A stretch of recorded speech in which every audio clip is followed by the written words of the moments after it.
Next இந்த have வேர்பை food கூடயோ அல்லது ட்ரிங்க் கூடயோ நம்ம பயன்படுத்தலாம். அதே போல இந்த ஈட்டிங் அண்ட் ட்ரிங்கிங் அப்படிங்கிறதையும் நம்ம இண்டிகேட் பண்ண முடியும்.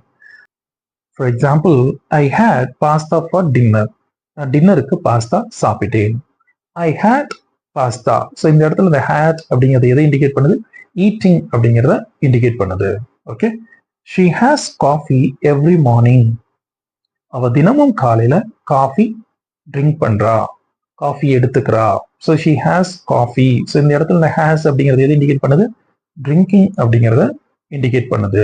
Okay. She has coffee every morning. They had a bottle of wine with their meal.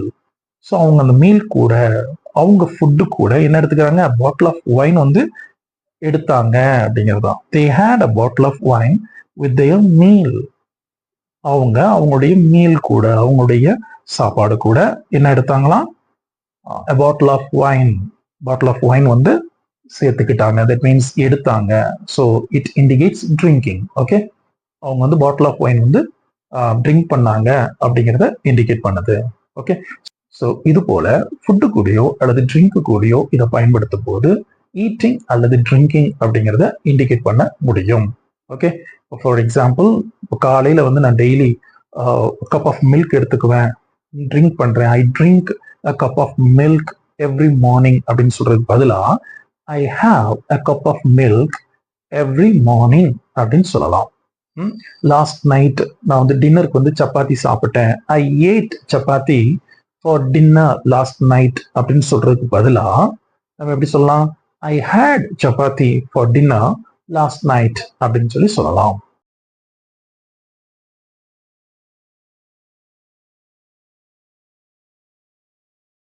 நான் காலை 8 மணிக்கு காலை உணவை உண்கிறேன். I have breakfast at 8 AM. இன்றிரவு நாம் இரவு உணவிற்கு பீட்சா உண்ணுகிறோம்.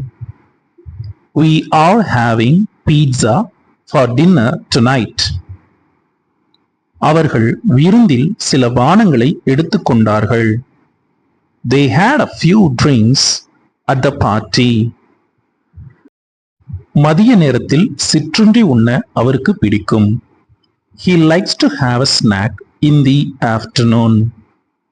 எனக்கு கொஞ்சம் தண்ணீர் கிடைக்குமா? Can I have some water please? அவள் எப்பொழுதும் காலை உணவுடன் தேநீர் குடிப்பாள். She always has tea with her breakfast. நாங்கள் எப்பொழுதும் குடும்பமாக இரவு உணவு உண்போம். We usually have dinner together as a family. Usage நம்முடைய ஹெல்த் கண்டிஷன் அல்லது இல்னஸ், உடல் நலம் சரியில்லை அப்படின்னா அதை சொல்றதுக்கு இந்த ஹேவ் வேர்பை பயன்படுத்தலாம். Okay. I have a headache. எனக்கு தலைவலி அப்படின்னு அர்த்தம். ஸோ ஐ ஹாவ் அ ஹெட்டேக்னா என்ன அர்த்தம்? இதுல இந்த ஹேவ்ங்கிறது எதை இண்டிகேட் பண்ணுது? I am suffering from headache அப்படின்னு அர்த்தம். தலைவலினால நான் சஃபர் ஆகுறேன் அப்படின்னு அர்த்தம். She has gold. ஸோ அவளுக்கு ஜலதோஷம். ஸோ கோல்ட்னால சஃபர் ஆகுறாங்க அப்படின்னு அர்த்தம். They had flu last week. So இதில் ஹேட்ங்கிறது எதை இண்டிகேட் பண்ணுது? They were suffering from flu last week. அதாவது போன வாரம் அவங்க ஃப்ளூ காய்ச்சல்னால அவங்க சஃபர் ஆனாங்க அப்படிங்கிறத இண்டிகேட் பண்ணுது. ஸோ இது மாதிரி நம்ம ஹெல்த் கண்டிஷனை சொல்றதுக்கு இந்த ஹேவ் வேர்பை பயன்படுத்தலாம். எனக்கு காய்ச்சல் உள்ளது. I have a fever. அவளுக்கு இருமல் உள்ளது. She has a cough. அவருக்கு தொண்டை வலி உள்ளது. He has a sore throat. அவர்களுக்கு குளிர் பிடித்துள்ளது அல்லது ஜலதோஷம் பிடித்துள்ளது. They have a cold. எனக்கு முதுகுவலி உள்ளது. I have a backache. அவளுக்கு வயிற்று வலி உள்ளது. She has a stomach ache. அவருக்கு காது வலி உள்ளது.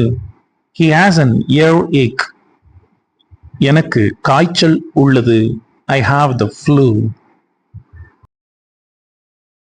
ஓகே. அடுத்த யூசேஜ் பார்க்கலாம்.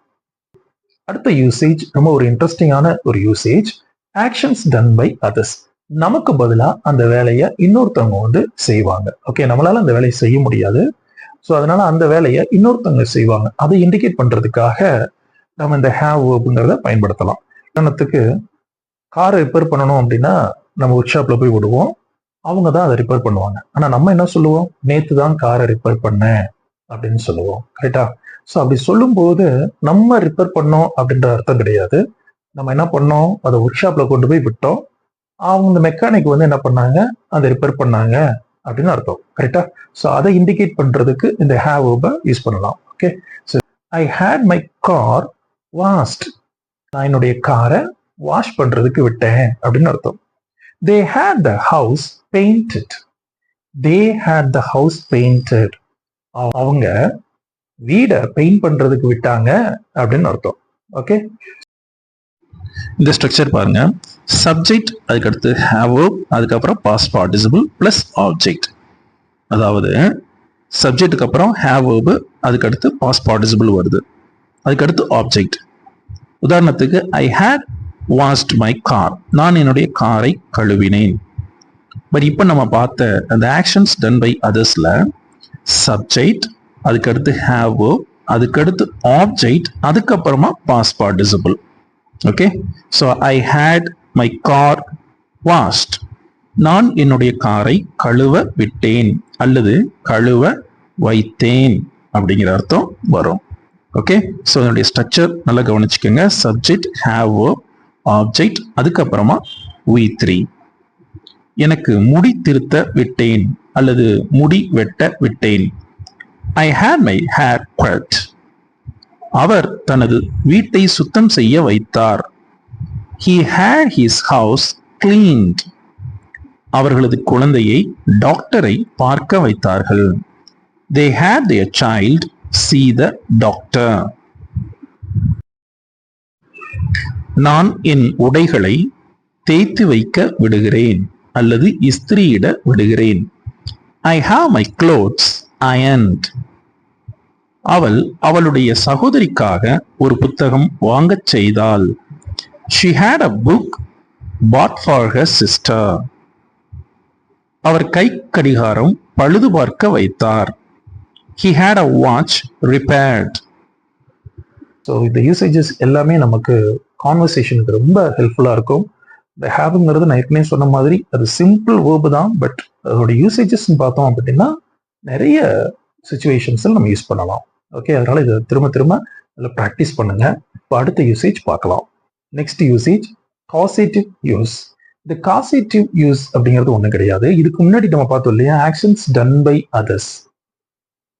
நமக்கு பதிலாக இன்னொருத்தவங்க அந்த வேலையை செய்யறாங்க இல்லையா, அதை இண்டிகேட் பண்றதுக்கு தான் நம்ம இந்த ஹேவ் வேர்ப் யூஸ் பண்றோம் அப்படின்னு பார்த்தோம்ல, சேம் தான் இதுவும் காசேட்டிவ் யூஸ் அப்படிங்கிறது தான். ஓகே, பட் இந்த இடத்துல இது என்ன அப்படின்னா, நம்மளே அந்த வேலையை செய்யறதுக்கு ஆளை வந்து என்ன பண்ணுவோம், அரேஞ்ச் பண்ணுவோம், அவ்வளவுதான். For example, I had the mechanic check the engine. Okay, so என்ஜினை செக் பண்றதுக்கு நான் என்ன பண்ணேன், மெக்கானிக்கை அரேஞ்ச் பண்ணேன். ஸோ அதான் ஹேட். ஸோ இந்த இடத்துல அந்த ஹேட் அப்படிங்கிறது என்ன அப்படின்னா, என்னுடைய சார்பா எனக்கு பதிலா இன்னொருத்தர் அந்த வேலையை செய்யறதுக்கு ஒரு மெக்கானிக்கை நான் என்ன பண்ணேன், அரேஞ்ச் பண்ணேன் அப்படிங்கிறத இண்டிகேட் பண்ணுது. ஓகே, ஸோ அதுக்கு நம்ம இந்த ஹேட் அப்படிங்கிற வேர்ப் வந்து பயன்படுத்தலாம். I had the mechanic check the engine. Okay, அதே போல she had her assistant book the tickets. Positive வேர்ப்ஸ்னா என்ன அப்படிங்கிறத நம்ம தனியாகவே பார்ப்போம். பட் இந்த காசிட்டிவ் யூஸ் கூடயும் நம்ம என்ன பண்ணலாம், இந்த ஹேவ்ங்கிறத பயன்படுத்தலாம் அப்படிங்கிறத இங்க நம்ம பார்க்கிறோம். இதனுடைய ஸ்ட்ரக்சர் எப்படி இருக்கும் அப்படின்னா, சப்ஜெக்ட், ஹேவ் வேர்ப், ஆப்ஜெக்ட், அதுக்கடுத்து இன்ஃபினிட்டிவ் வேர்ப். இது காசிட்டிவ் யூஸ் கூட காசிட்டிவ் வேர்ப் யூஸ் பண்ணும்போது நம்ம டு அப்படிங்கிற ப்ரிபோசிஷன் பயன்படுத்தாம அந்த வேர்பை வந்து நம்ம யூஸ் பண்ணுவோம். I had my brother attend the meeting. ஐங்கிறது சப்ஜெக்ட், ஹேட் அப்படிங்கிறது ஹேவ் வேர்ப், மை பிரதர் அப்படிங்கிறது ஆப்ஜெக்ட், அட்டெண்ட் அப்படிங்கிறது டு இன்ஃபினிட்டிவ் வேர்ப். நம்ம டூங்கிறது யூஸ் பண்ணல. ஏன் அப்படின்னா இது காசிட்டிவ் யூஸ் அப்படிங்கிறதுனால. ஓகே, so I had my brother attend the meeting. மீட்டிங்கை அட்டெண்ட் பண்றதுக்காக நான் என் பிரதரை அரேஞ்ச் பண்ணேன் அப்படின்னு அர்த்தம். நான் அவனை அல்லது அவரை வீட்டை சுத்தம் செய்ய வைத்தேன். I had him clean the house. அவள் வேலைக்காரியை தேயிலை தயார் செய்தாள். She had the maid prepare tea. அவர்கள் மாணவர்களை கட்டுரை எழுத வைத்தார்கள். They had the students write an essay. நான் எனது நண்பனை என்னை வண்டியில் நிலையத்திற்கு அழைத்துச் செல்ல செய்தேன். I had my friend drive me to the station. அவள் தன் சகோதரனை கடையில் பொருட்கள் வாங்கச் செய்தாள். She had her brother buy groceries from the store. அவர் தன்னுடைய உதவியாளரை முக்கியமான கோப்புகளை தயார் செய்ய வைத்தார்.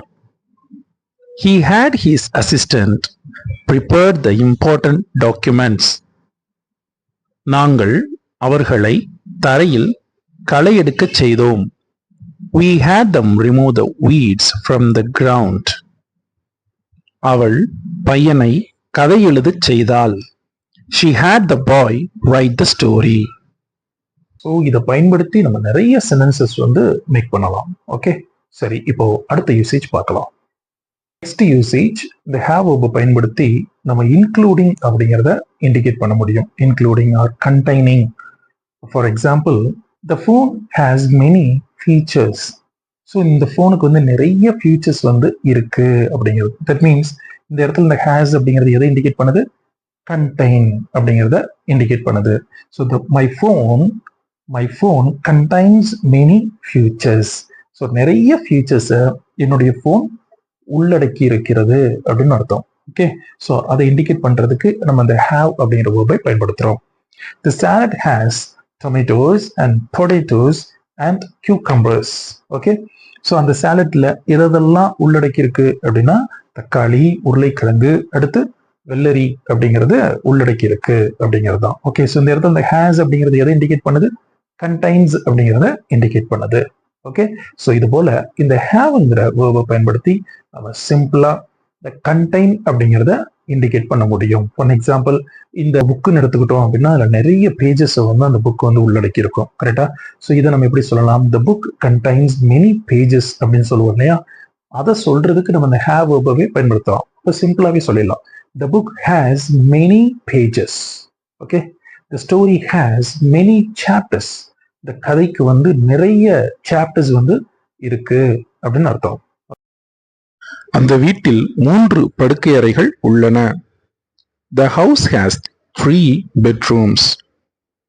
இந்த பானத்தில் பனிக்கட்டிகள் உள்ளன. The string has ice cubes in it. இந்த பாக்கெட்டில் நிறைய கொட்டைகள் உள்ளன. This packet has a lot of nuts.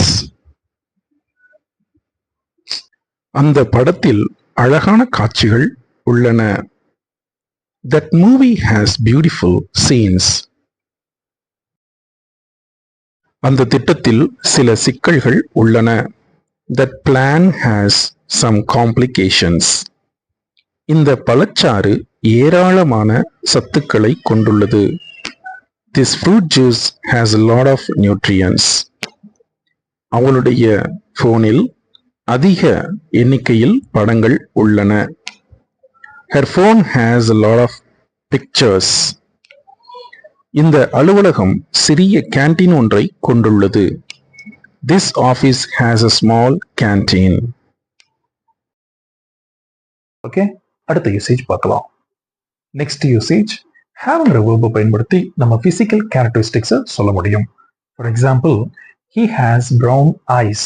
So அவன் brown eyes-ஐ உடையவன் அப்படின்னு அர்த்தம். My cat has a long tail.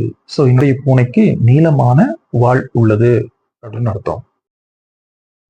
அவருக்கு அழகான சிரிப்பு உள்ளது அல்லது அவர் அழகான சிரிப்பை கொண்டுள்ளார். He has a charming smile.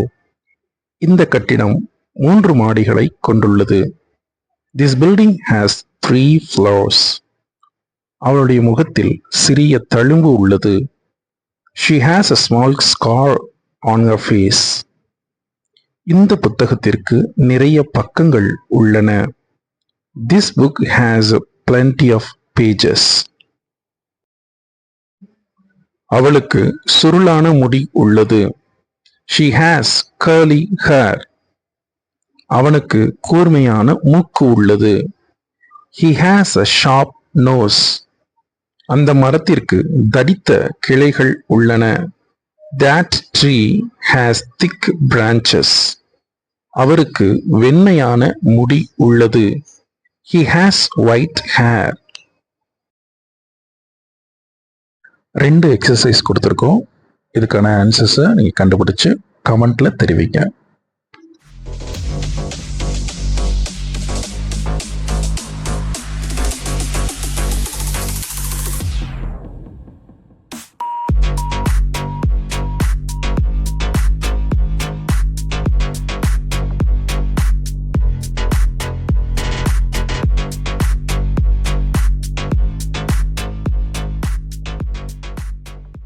நம்ம 10 யூசேஜஸ் பார்த்துருக்கோம். பட் இன்னமும் யூசேஜஸ் நிறைய இருக்குது.